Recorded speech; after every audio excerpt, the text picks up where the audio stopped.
Begin. Okay, hello everyone. My name's Tom Beeks and I'm a trainer for the Bell Foundation.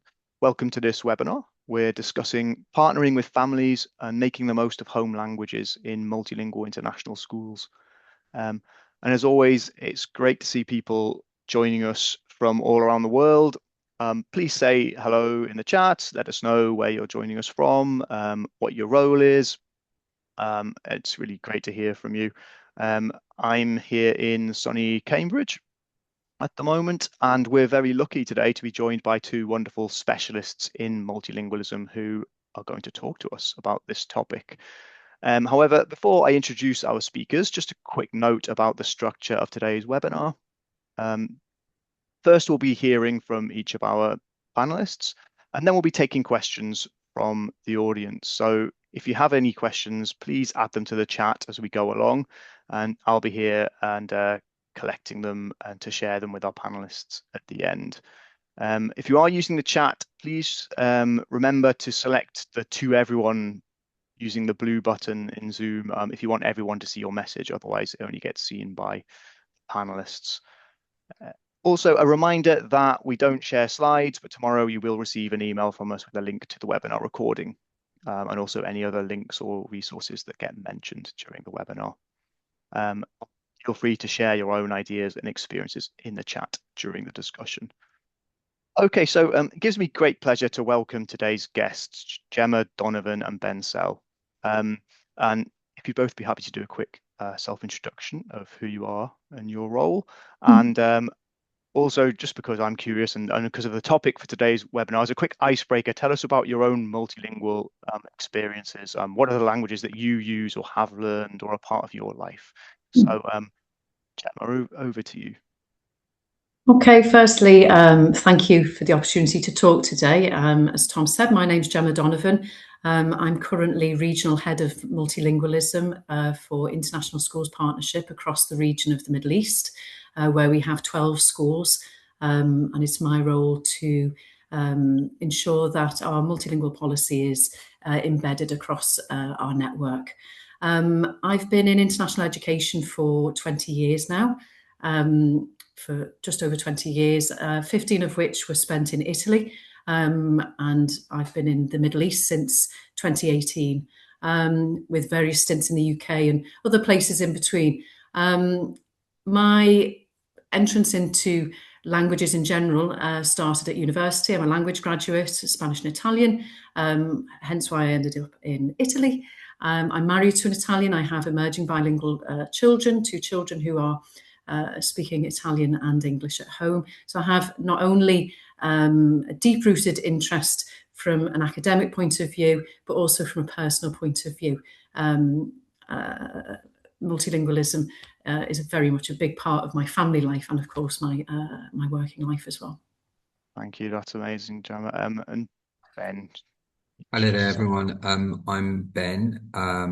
I've been working in the Middle East for 4 years now, but before that, again, much like Gemma, like stints in the UK, also Portugal and Ukraine.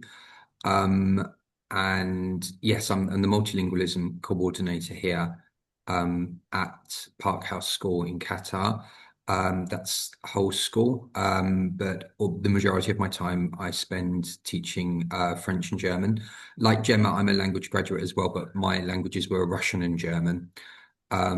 I speak, I'd say most of all, other than obviously French and German, which I use at work, I speak Arabic, but I speak the Syrian Lebanese dialect of Arabic, which is very confusing because that is not what is spoken here. So I'm sort of currently changing my dialect into Khaliji dialect, which is more sort of used here. Brilliant. All right. Well, thank you so much for sharing. And I'm going to stop sharing my screen now. And Gemma, when you're ready, you should be able to share yours, and then away you go. And Gemma's going to be speaking about the benefits and the overall reasons why we should be focusing not just in the classroom, but outside the classroom when partnering with multilingual families. And Ben's going to be speaking a little bit more specifically to a project that he's been working on in his school and his own classroom experiences as well. Okay, can you see yourself in the corner of the screen there, Tom? Do I need to? Can, but you need, could you put into presentation view for us? And then, can you see that now? We're not seeing presentation view at the moment. Okay, now? Let me just come out and try again. Apologies. That's all right, yeah. It was spoken before, wasn't it? It worked earlier. There we go, perfect. Okay. Okay, so again, thank you for the opportunity to talk to everyone today about partnership, belonging and learning in international schools. As we know, multilingualism is now a defining feature of international education, and many learners move between languages, cultures and identities every day. This diversity creates enormous opportunities for learning, but it also invites schools to think carefully about how our languages, identity and family engagement interact. Throughout this session, we'll explore how schools can harness multilingualism as a strength and how meaningful partnerships with families support both learning and belonging. We'll specifically be looking at why engaging multilingual families matters, what the research tells us about language development and identity, and how schools can move beyond simply communicating with parents towards building genuine partnerships with families as co-educators. So before we think about partnerships, we first need to understand the multilingual reality of our schools. We know that multilingualism is now the mainstream context of international schooling.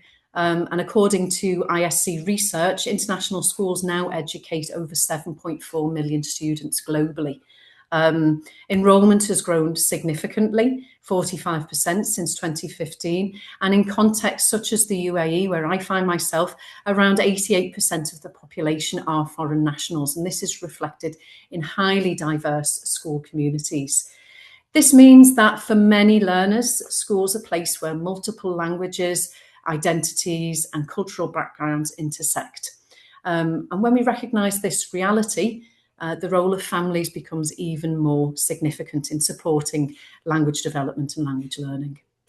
So, if multilingualism is the reality of our schools, the next question becomes why family engagement matters so much within this context. Family engagement sits at the heart of multilingual learning. It is central to belonging, central to language development, central to academic confidence. And when families feel welcomed and included, trust and partnership is embedded, and children ultimately thrive socially, emotionally, academically.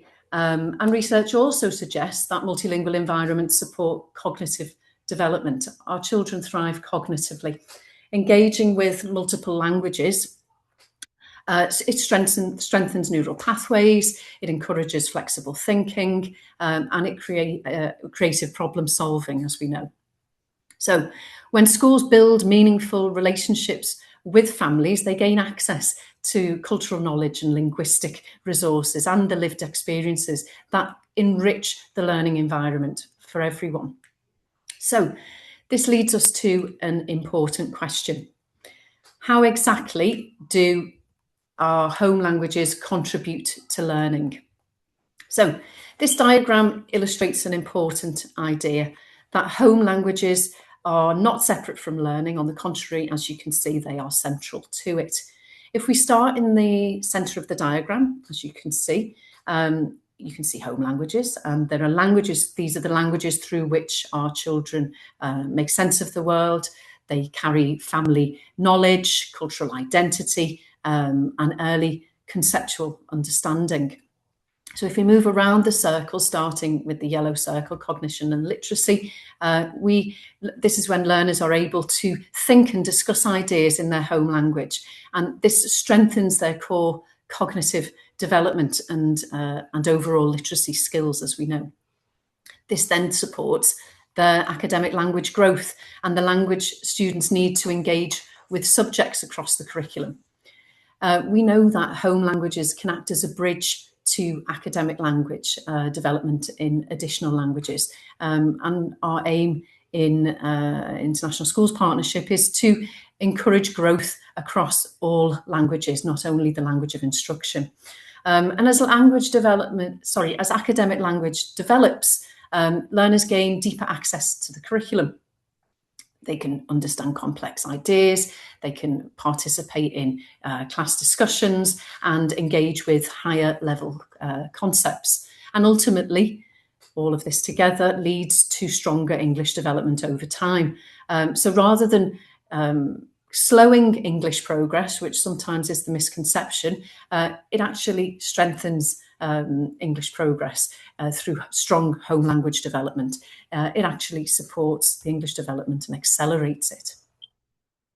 So this understanding is also reflected in policy contexts. In the UAE, again, we are seeing a renewed interest and focus, national focus on Arabic from the early years, recognising that language is deeply connected to identity, cognition, and learning. When our systems prioritise the development of Arabic, in my context, from the earliest stages of schooling, they're recognising all of these things that you can see here illustrated on the diagram, that strong language foundations support deeper learning, access across the curriculum. And of course, this principle extends beyond Arabic to the wider context, when schools recognise all home languages, therefore, as resources rather than barriers. They strengthen conceptual development, academic language growth, and ultimately, one could argue, most importantly, students' sense of belonging. So, if home languages support cognition, academic language and curriculum in this way, the question becomes, what does the research tell us about why this works? Well, you'll be glad to know the research strongly supports the importance of multilingualism, as I'm sure you are aware.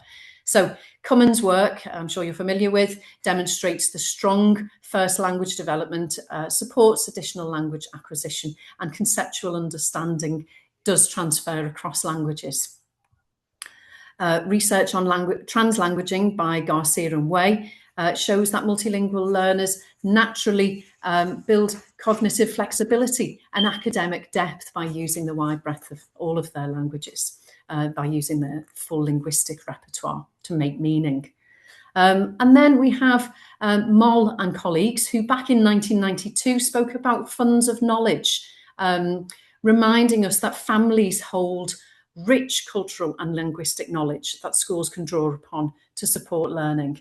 And so taken together, this shows us and reinforces a simple message that multilingualism is not a barrier to learning. On the contrary, it's a powerful resource.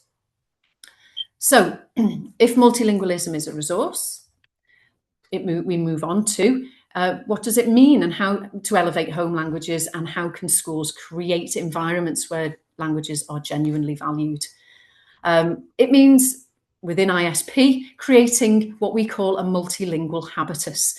It means developing a school culture where multilingualism is visible and normalised and valued across the whole of the school. Home languages are visible in school life, they're welcomed as part of learning, they're connected to academic and personal identity, and identity is treated with dignity and respect. So on this slide, you can see some examples of that, what this might look like. We have multilingual displays where key information is translated into many languages that are shared throughout the school. We have multilingual book corners. We have multilingual displays. I think the most important takeaway from this slide in itself is that a multilingual habitus is not about occasional celebrations of languages. It's about embedding multilingualism into the culture, the practices and the expectations of the entire school community. And developing this culture requires us to think about how our schools engage with families.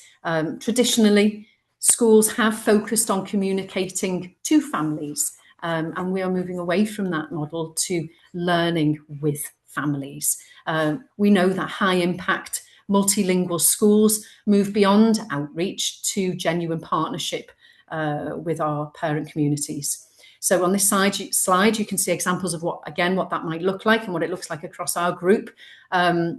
We have parent ambassadors who have volunteered to be contacted through the QR, which links to the WhatsApp, and they share the language that they speak, and to create further communities within the school of other parents who speak that language.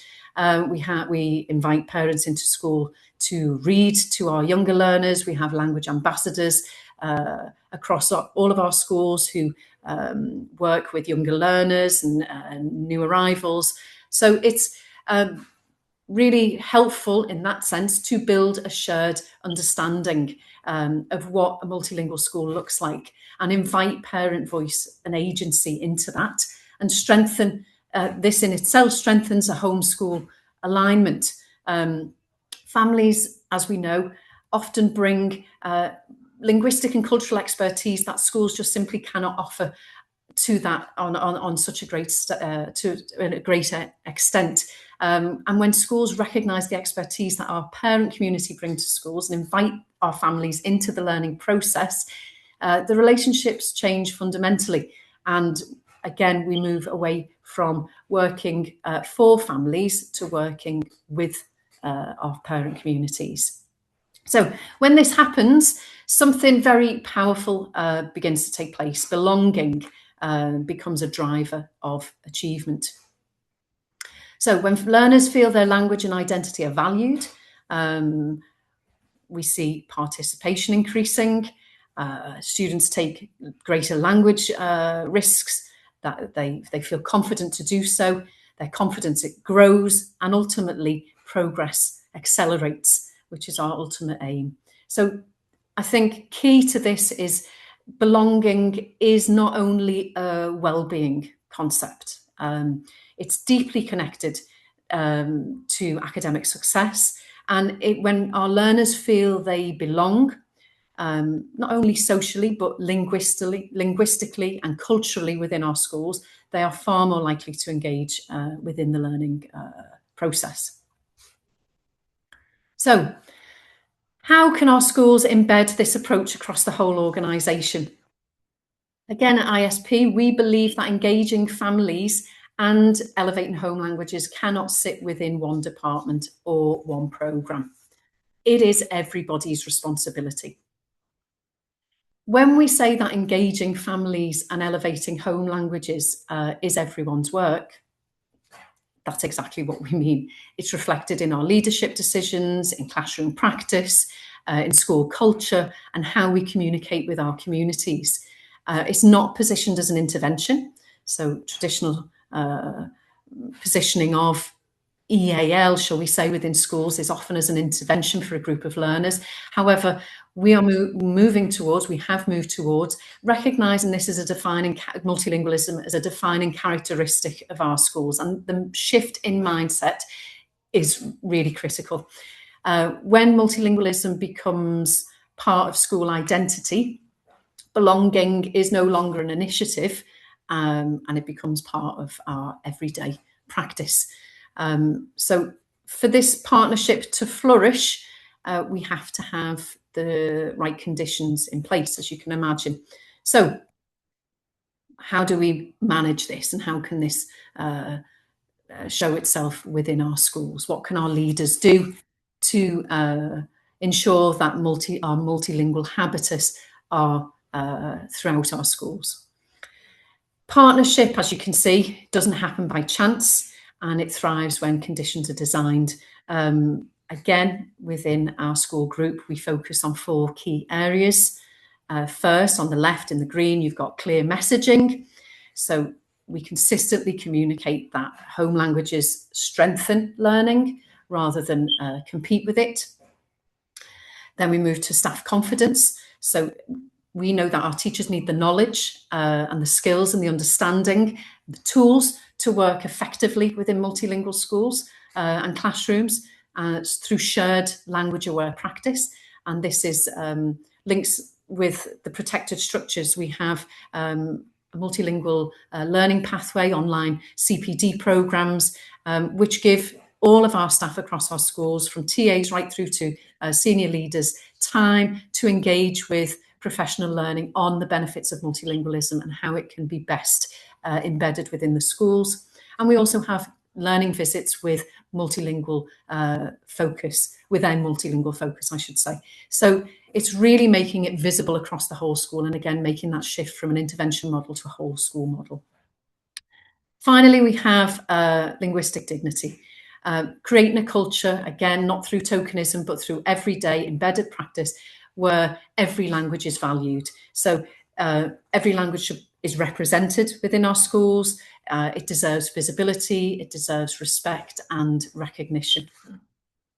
So when these conditions are met, of course, we operate within a complex landscape. It's not easy to embed all of these things, and there are challenges, and we are, as you can see here, it does lead to complexity.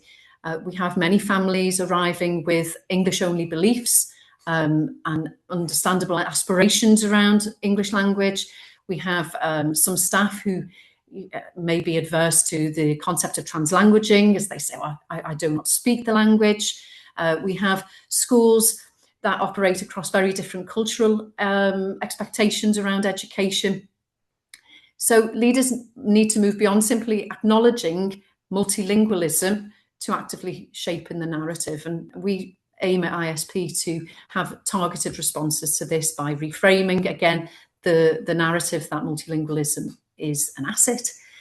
We build the shared understanding through our language learning pathways and our CPD sessions, and inviting our parents into the community through workshops that are sustainable and ongoing and embedded. And we prioritise inclusion over fluency, again, encouraging full Tier 1 immersion of our students into the classroom with full support from our teachers who are familiar with the CLIL approach and with translanguaging pedagogy. And when this happens, multilingualism moves beyond being perceived as a challenge to being seen as an asset. Again, systemising our engagement with parents. We have a policy within ISP that none of our communication should be above B2 level. Again, it's not as easy to implement, but it's our standard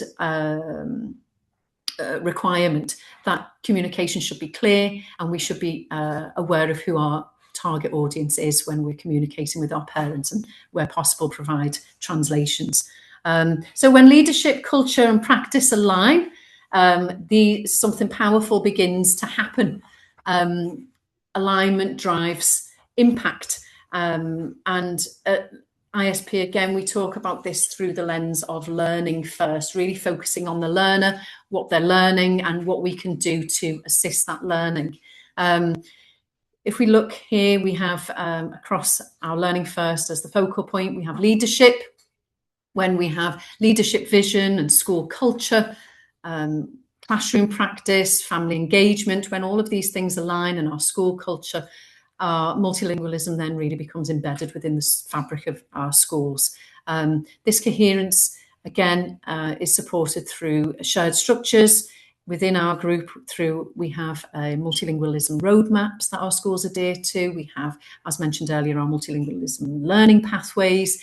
Again, shifting mindsets away from the EAL model of intervention, and at times pull-out sessions to really guiding professional development opportunities for our schools and staff to translate our roadmap and our multilingual school vision into sustainable practice. So how can this move from theory to sustainable practice? This leads me on to Ben's session. So just to wrap up my area for now, I hope your main takeaways from this presentation is that multilingualism is not something that schools need to manage.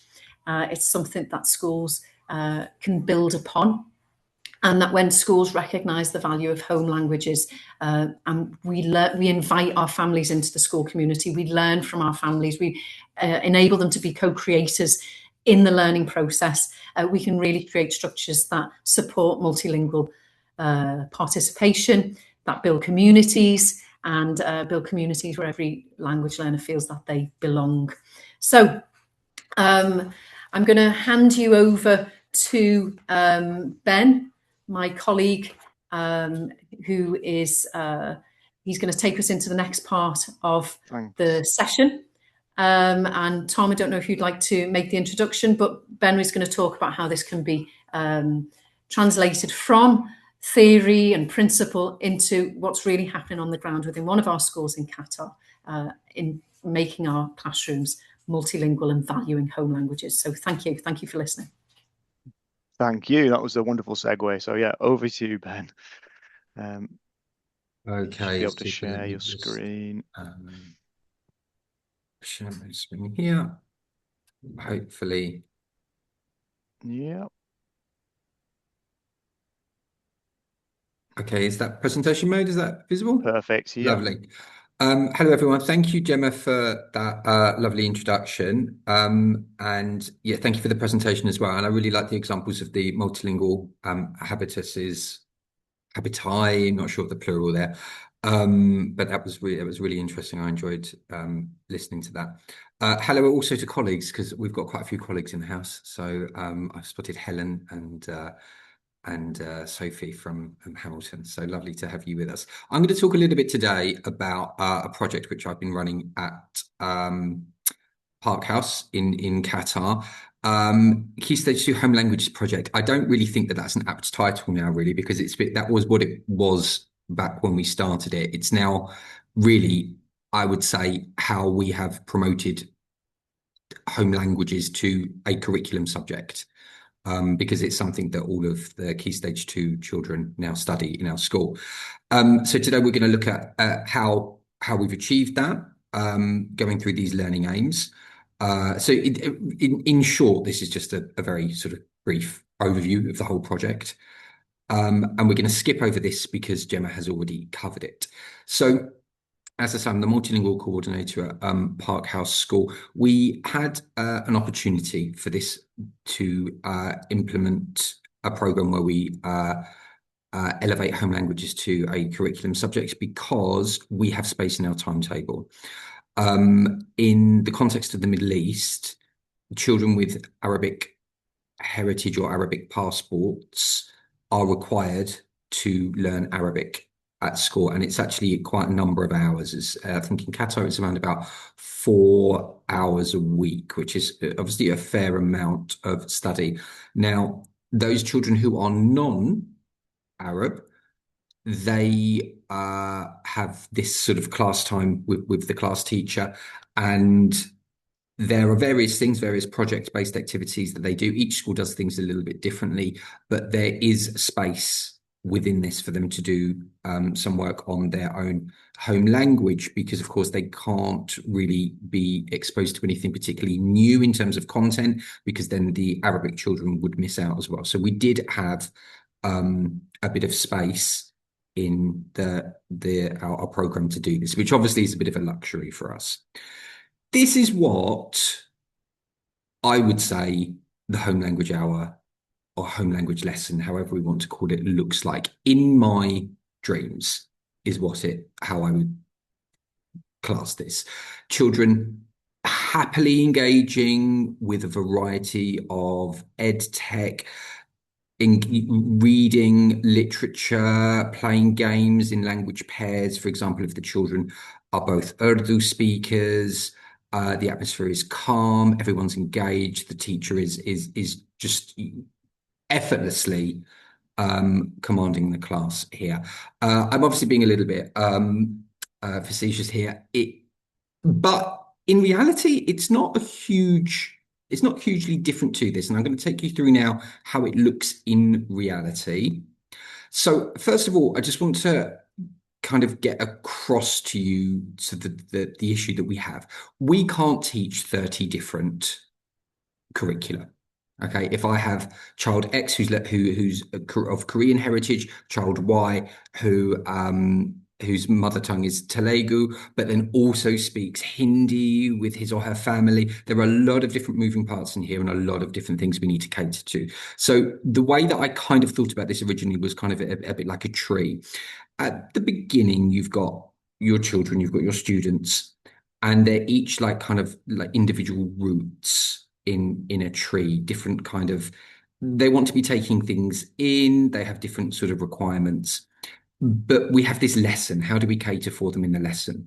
Well, by default, there has to be independent work going on here. The teacher cannot go around and deliver 30 different inputs in 30 different languages that he or she does not speak. And there has to be some sort of ipsative, in a way, assessment, some type of us understanding that learning has happened, some type of evidencing in whatever form that we want to call it like this. And this is the kind of structure that we use for all of our lessons. Goal setting at the beginning, everyone's a bit different. Independent work here, this is guided by the teacher. So this is the sort of the commonality. This is where the class teacher is floating around the classroom, making sure that children are engaged with activities which are A, appropriate for their level, but B, also appropriate in terms of the content is appropriate. And then at the end of the lesson, we come together and reflect, but each person will be reflecting individually on whether or not they have achieved their goal. We put a huge emphasis on sometimes not achieving your goal. It's absolutely fine to get distracted halfway through the lesson and sort of wander off into a different area of reading or something if they've got involved in that. So we really don't sort of pressurize the kids there. This is what it looks like at the end. Okay, at the beginning, this child has wanted to learn a little bit about Korean musical instruments and how they compare to modern Korean music. Obviously, learning has happened here. The child has engaged often with YouTube, often with a large set of resources that I have curated and put together that the children can access, which are mostly free, I'm happy to say. Only one of them, the fantastic Lote for Kids, which I'll share at the end, is paid for, but they really are fantastic.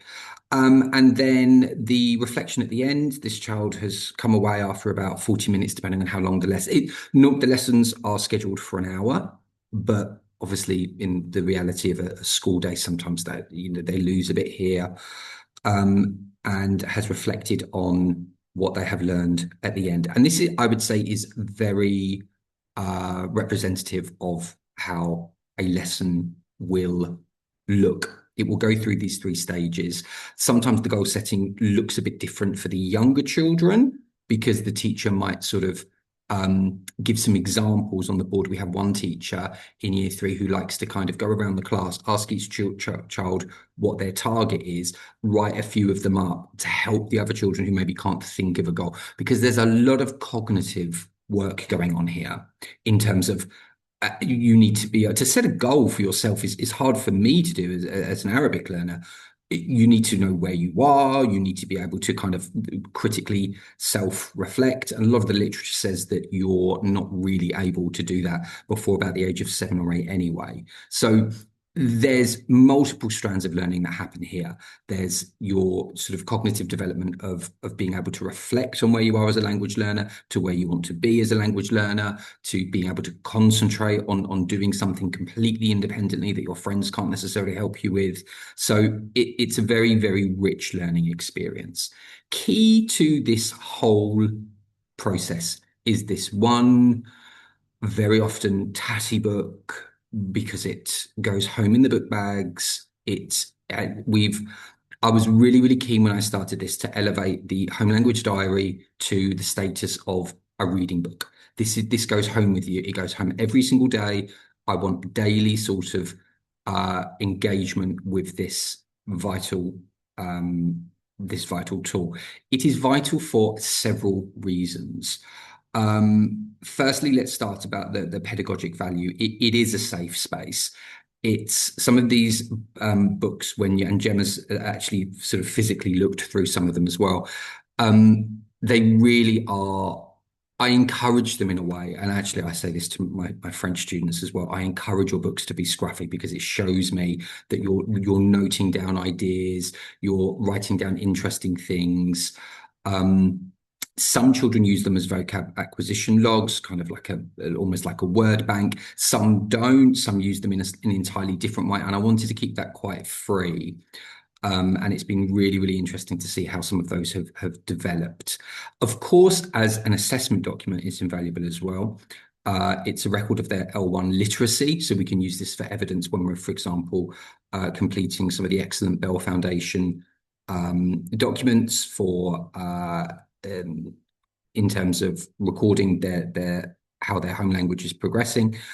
And it works as a really, really good accountability tool as well, because the students know at the end of the lesson they are going to have to show often their parents, certainly the teacher, what they have, how they have spent the 45 minutes of independent study.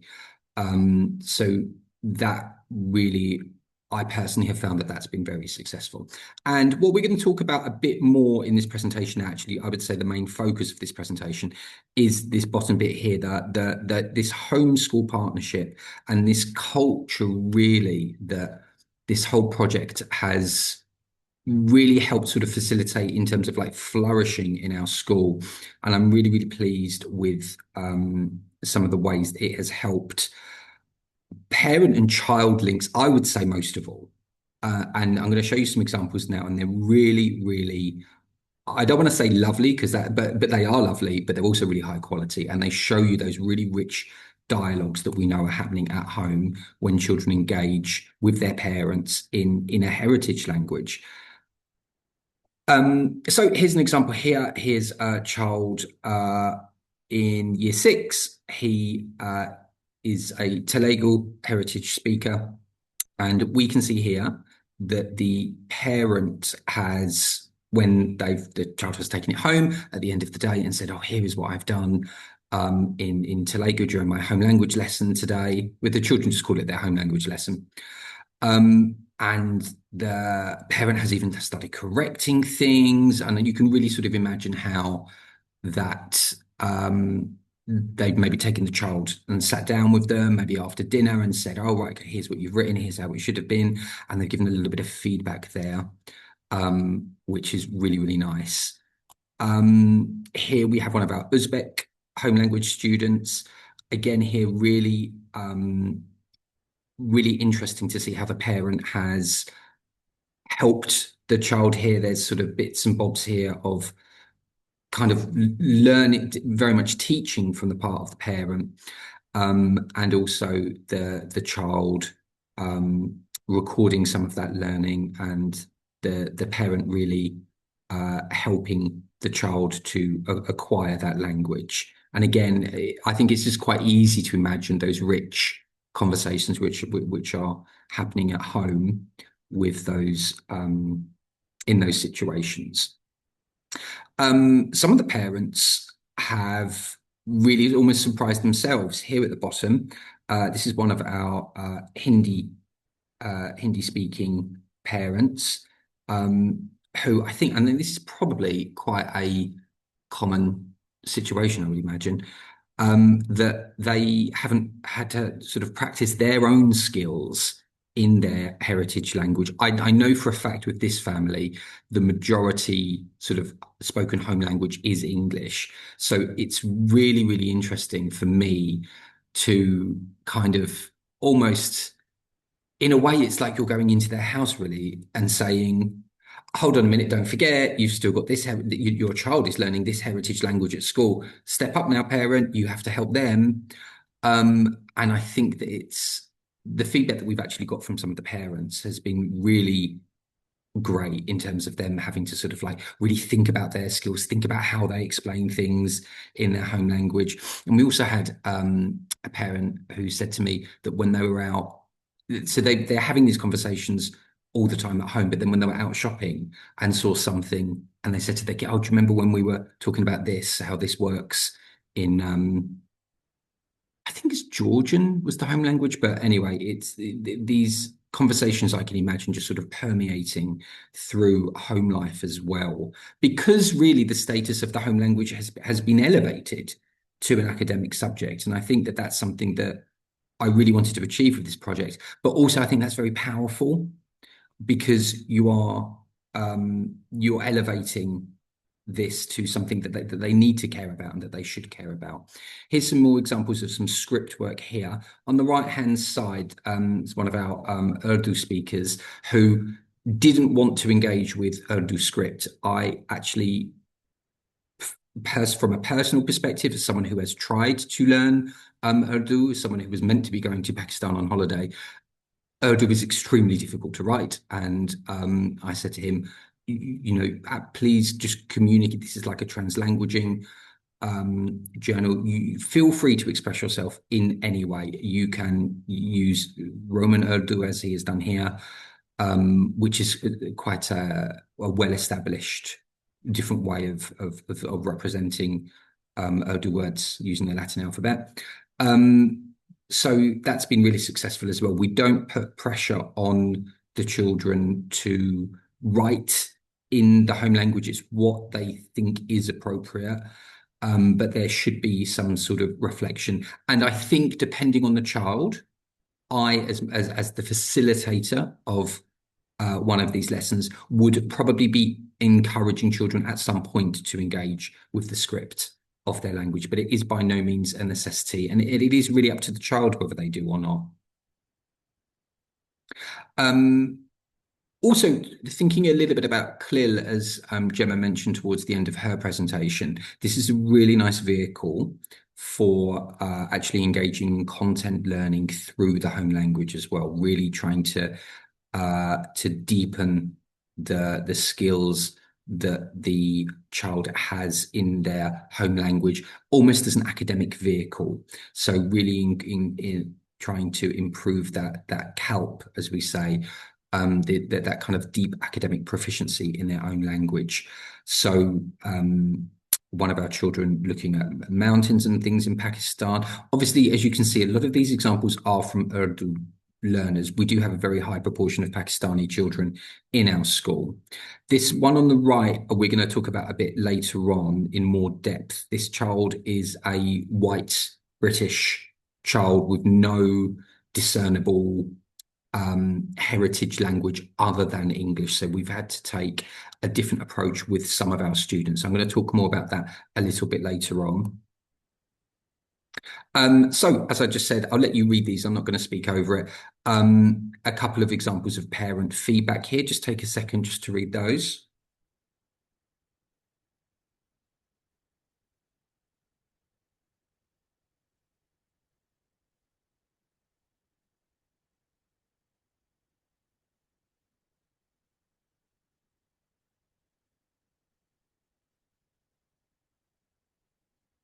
So you can see some of the feedback that we've had from parents has been well, I think all the feedback has been universally positive, which I will admit at the beginning I did not think it would be. I thought that we would have parents maybe a little bit oppositional in terms of maybe encroaching on to home life in a way. Maybe it's sort of overstepping the school. I thought we'd have pushback from parents in terms of the fact that their children were not being taught by language specialists. There were a number of things which have not come to pass, and I've been very pleasantly surprised about. And again, there's a little bit more on that later on. Oh, which is here.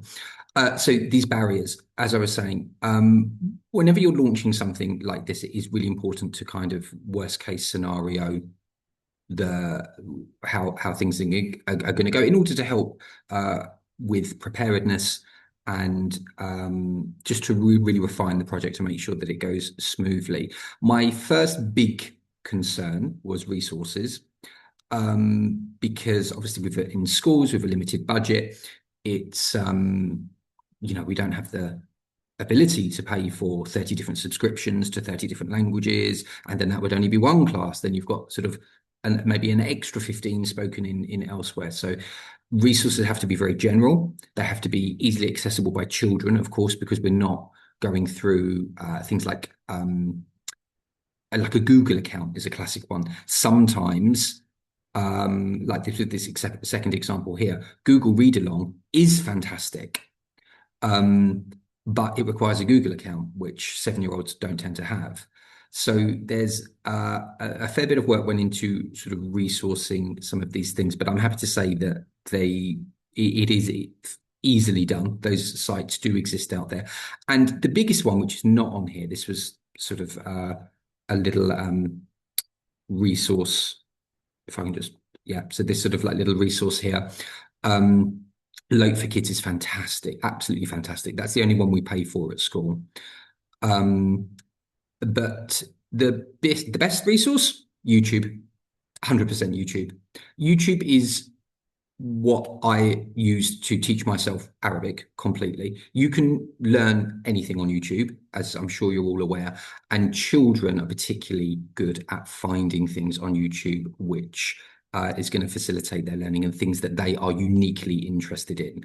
I will share with Tom a little bit later on some of those sites as well. Anglophones, we have in our cohort, Key Stage 2 cohort of approximately 250 children, some Anglophones who do not have an obvious, let's say, heritage language in the way that, for example, maybe Irish or Welsh might be. And we had individual conversations with these children. There weren't many of them. There was only 6. One of them, a Year 3 kid, decided he wanted to study Shakespearean English, which I thought was absolutely just ingenious. And he's really getting along really well with that. Other children we have encouraged more along the route of things like Caribbean literature and world Englishes from a more general perspective there. 1 Year 3, as I say, this is Key Stage 2. So there's, again, big gap between a Year 3 kid and what they're potentially able to do independently and a Year 6 child. One of the Year 3 children who this Anglophone situation applies to does struggle a bit in terms of phonics. So the teacher has said, go through some of these world stories and use that as supplementary kind of phonic practice for him as well, underline the phonemes, etc. So in terms of encouraging literacy, it can also be a useful thing there. The big problem we have, IT devices. And I think that's not going to be any surprise to people. IT devices, really, we're not a bring your own device school. So we've had to work around that, but happily I can say that we do have a system which works most of the time.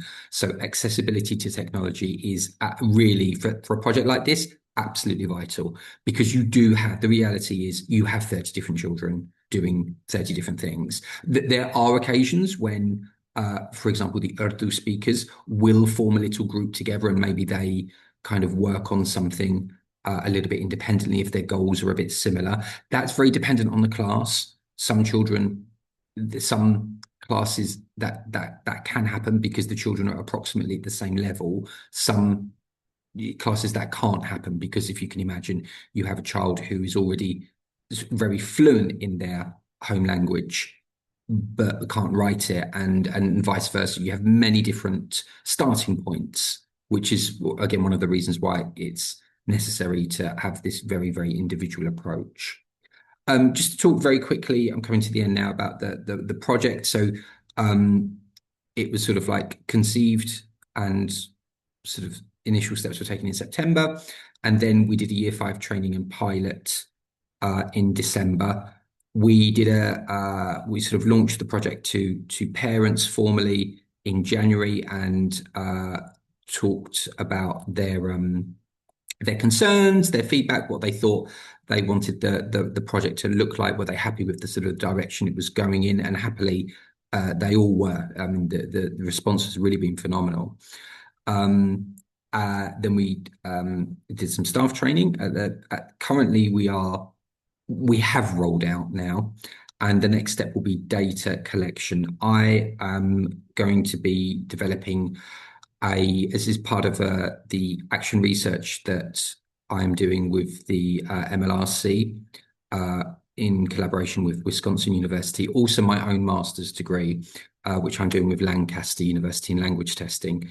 I'm going to be looking at prestige factors affecting motivation for home language engagement. And I'm going to be developing a tool, an assessment tool, to gauge a combination of progress and a combination of engagement with the home language during these lessons, and what that kind of difference looks like over time.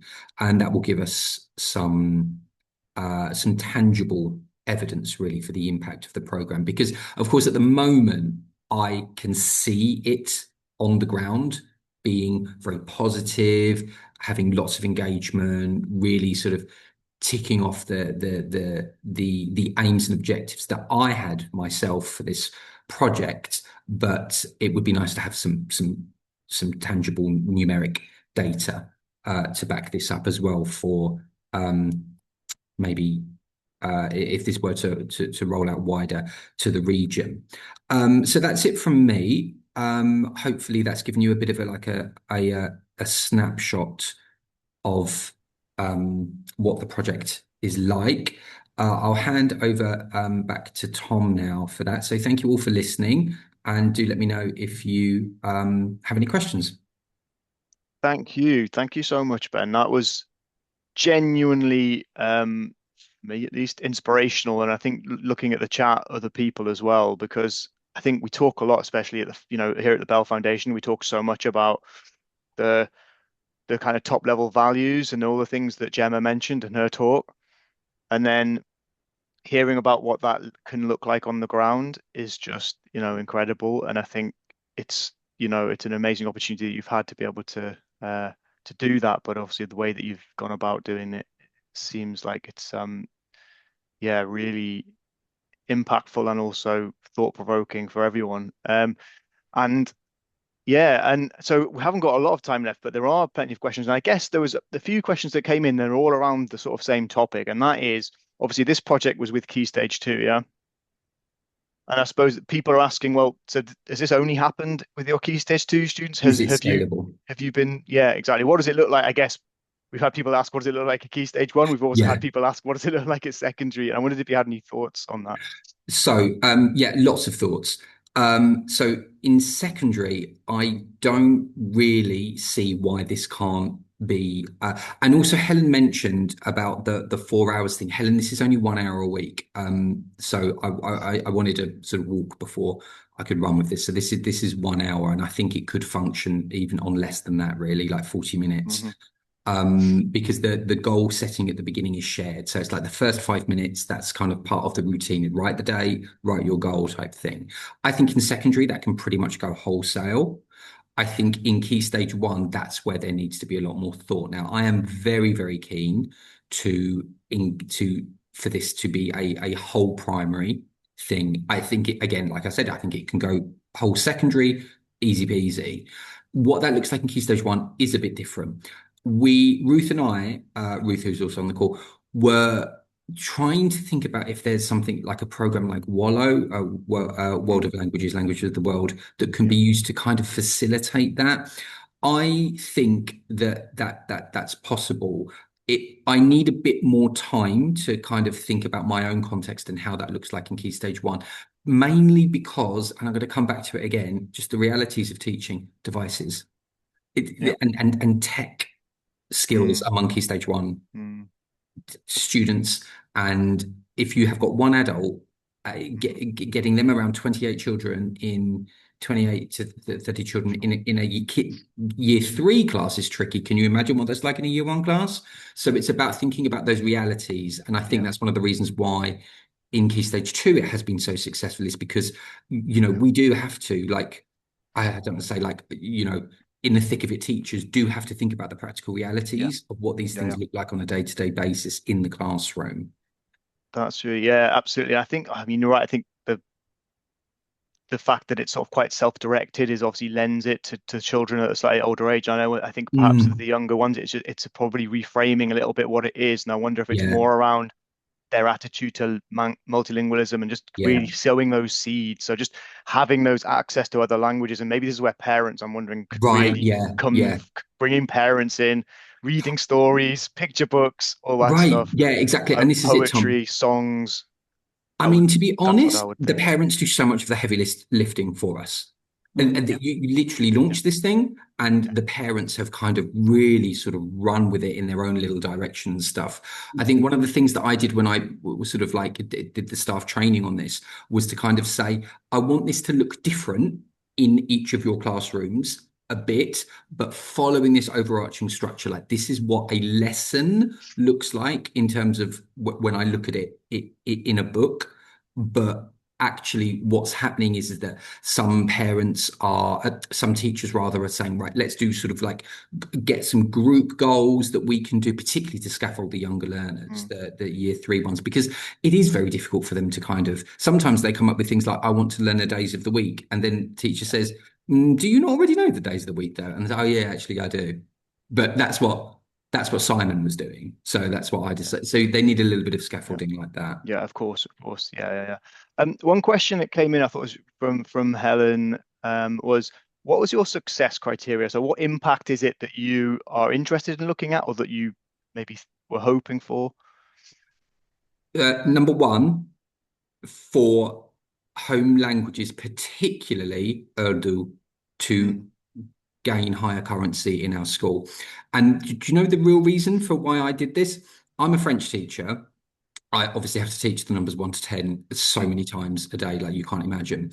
And if I have a class with like Spanish heritage speakers, Urdu heritage mm. speakers, every single time I teach those numbers, I will always have, for example, when we do the and Yeah, ne, yeah, all of the Spanish speakers will say, "Oh, that's really, Mr. Sell, that's really, really similar. That's like dos yeah, in yeah, yeah, Spanish and nueve in Spanish as well." yeah, And not one of the Urdu children will say, actually, in yeah, Urdu, that's do, yeah, and that's actually no yeah, in Urdu as well. Like, they're complete cognates because they're from the same yeah, language family. yeah, And it really hit home to me that Urdu that Urdu children in our school don't have that cultural, the prestige value, the language status, as we say, isn't as elevated as it is for sort of like high frequency European languages, like we're with that kind of cultural capital.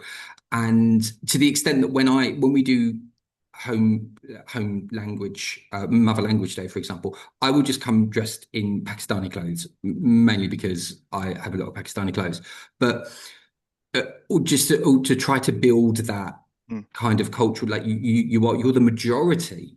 Like, there are more Pakistani Urdu speakers yeah. than there are just monolingual English speakers in our school. So why are we Sure. not valuing them more? That's yeah, that's wonderful. And yeah, and I think we had a comment as well from somebody, I guess probably from a who's in a UK context, kind of like, well, how might this work? And there was a suggestion I just wanted to draw people's attention to. I think it was Sophie from Hamilton, who was talking about the possibilities of using this in as extracurricular um thing. Now, obviously, because in a lot of cases they maybe can't fit it into the curriculum, but do Yeah. wonder if there's a lot of mileage there as well to sort of Absolutely, implement yeah, that kind of thing. absolutely. And this is the thing, you just need one adult facilitator who's comfortable with the sort of directionality of the Yeah, lesson and what it looks like. Again, even calling it a lesson really is a bit of a yeah, misnomer, but it's sort of like guided discovery, essentially, isn't it? Um, yeah, yeah. And I think somebody also wrote, what were your sort of, is this based on vocabulary, grammar, or is this more about home culture? And I think you've just answered that in the sense that it's kind of not directed. I suppose it could be any of those things, right? and because one of the, also going back to what Helen was saying earlier, one of my aims for this was to increase parental engagement with Sure. the school in general, but also because pair. If you speak a language, if you're a language, if you're like a language person, you love talking to other people and your kids about language. But that's just something that's such a bonding moment for anyone who's a language learner. And I wanted to encourage that in terms. It's such a such a perfect opportunity to encourage those conversations among parent and child. And really, like I say, the parent, when they look, and this is why the home language diary going home every single day is so important, because when the parent gets into the habit of checking these things, they're saying, hold on a second, why were you watching that on YouTube? I don't really approve of that. I want you to be doing this. So they're going to guide them as well in a way that a teacher just can't. So Yeah. when they go back into the lesson, actually what I'm finding when I'm talking to kids is saying, oh, well, that was really nice, but actually my mum said that that's way too easy for me and I should be doing something like that, because it empowers parents as the experts. They are experts in their own culture. And this is just a sort of a facilitating bridge in order for them to disseminate that knowledge to their children. Absolutely. Okay, well, I'm afraid I'm going to have to stop you there because we have come to the end of our time. I mean, I could, like I said, I could talk about this for another 3 or 4 hours quite happily, but I'm sure everyone else has got things to be doing.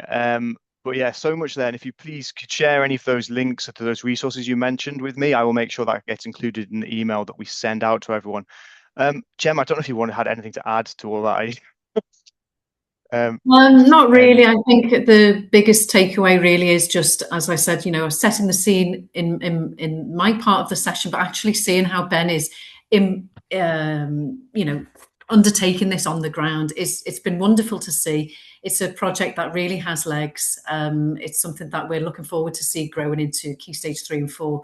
And yeah, I mean, judging from the yeah. comments as well, it's really given people food for thought as well of what they could implement in their own settings. So thank you to Ben. Thank you to you again for the opportunity, and Bell Foundation for the opportunity to share the work that we're doing within our group.